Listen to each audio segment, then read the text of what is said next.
Everyone, this is Papya Datta working as a lecturer in Devi Mahalakshmi Polytechnic College. Today I am going to take a lecture on propagation of radio waves. So I have started with the fourth chapter of Principles of Electronic Communication.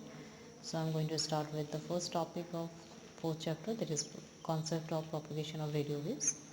So first we'll understand about what is the radio waves. So radio waves are the waves having the longest wavelength in the electromagnetic spectrum. These waves are a kind of electromagnetic radiation and have a frequency from high 300 GHz to low as 3 kHz, through somewhere it is defined as above 3 GHz as microwaves. Radio waves are usually produced by radio transmitters and can be received by radio receivers.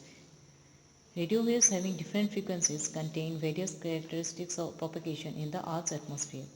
The long waves get refracted around different obstacles and follow the outline, whereas the short waves reflect the ionosphere and get back over the horizon of sky waves. The propagation distance of both the waves is limited to the visual horizon, as short wavelengths bend or diffract little and travel in a straight line of sight. Now we'll talk about the propagation of radio waves. Light travels in rays and the radio waves do the same thing, so it is called radio propagation. When white light goes into a prism, it is separated by wavelength into red, orange, yellow, green, blue and violet. In the same way, radio waves are going to propagate differently depending on their wavelength. Radio wavelengths are much bigger than their light wavelengths. Radio signals can travel over vast distances. However, radio signals are affected by the medium in which they travel, and this can affect the radio propagation or RF propagation and the distances over which the signals can propagate. Some radio signals can travel or propagate around the globe, whereas other radio signals may also only propagate over much shorter distances. Radio propagation is the way radio waves travel or propagate when they are transmitted from one point to another and affected by the medium in which they travel. If you look at this diagram, look at the propagation of radio waves traveling in order to communicate with users who are in different parts of the world using part of the VHF spectrum. Radio that is in the VHF band travels in a straight line. If two users on the opposite side of the world want to communicate, the radio wave cannot use line of sight propagation because it travels in a straight line and will not go around the curve of the earth. So the solution for contacting somebody who's over the curved horizon is to put a satellite up, and the satellite will receive the signal from the radio's caller and then transmit it in another straight line of sight to the person receiving it at the other end. Now let's just take a minute and try to answer these questions. When an EM wave propagates from air into the ionosphere, its velocity is what? Short waves for long distance communication depends on what? And radio waves sometimes bend around the corners due to what? Which factor?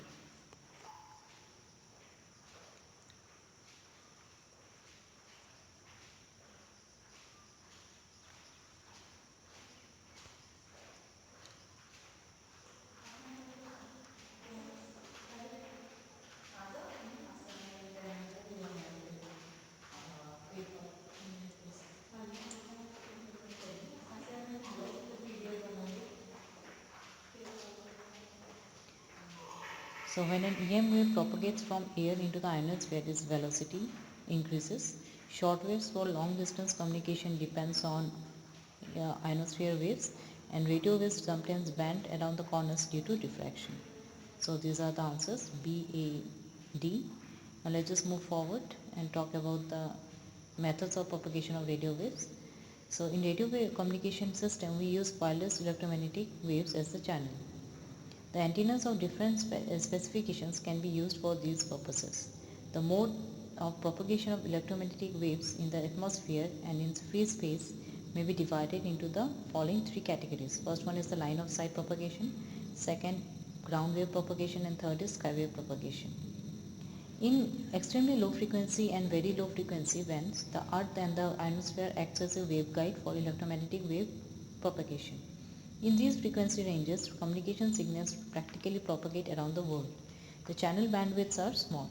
Therefore, the information is transmitted through these channels, has slow speed and confined to digital transmission. First, we'll talk about the line of sight propagation. So So this is the diagram. So among the modes of propagation, this line of sight propagation is the one which we would have commonly noticed. In the line of sight communication, as the name implies, the wave travels a minimum distance of sight, which means it travels to the distance up to which a naked eye can see. So we need to employ an amplifier cum transmitter here to amplify the signal and transmit again.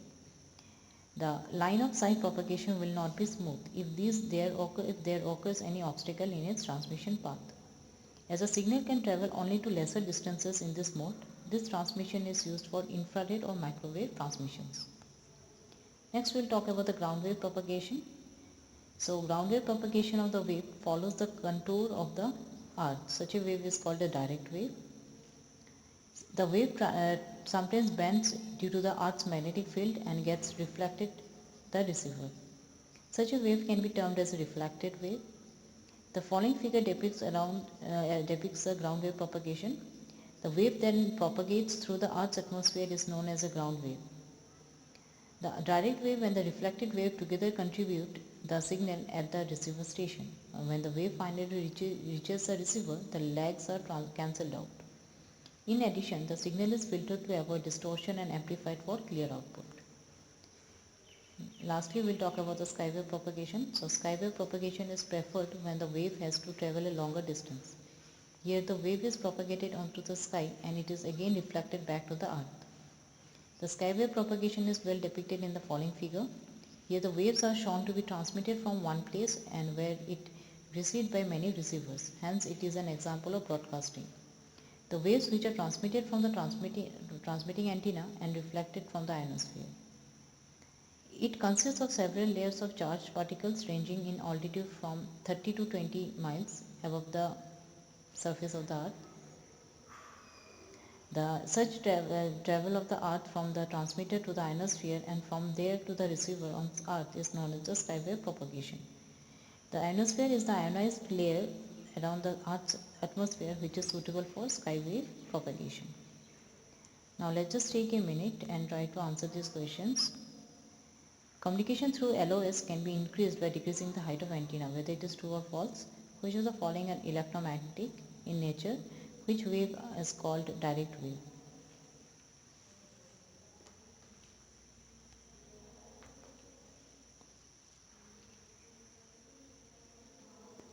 I hope you got the answer. So communication through LOS can be increased by decreasing the height of antenna. This is true.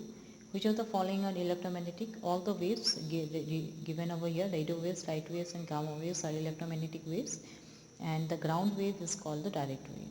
So these are the answers, B, D, A. I hope you have understood the concept of propagation of radio waves. Thank you.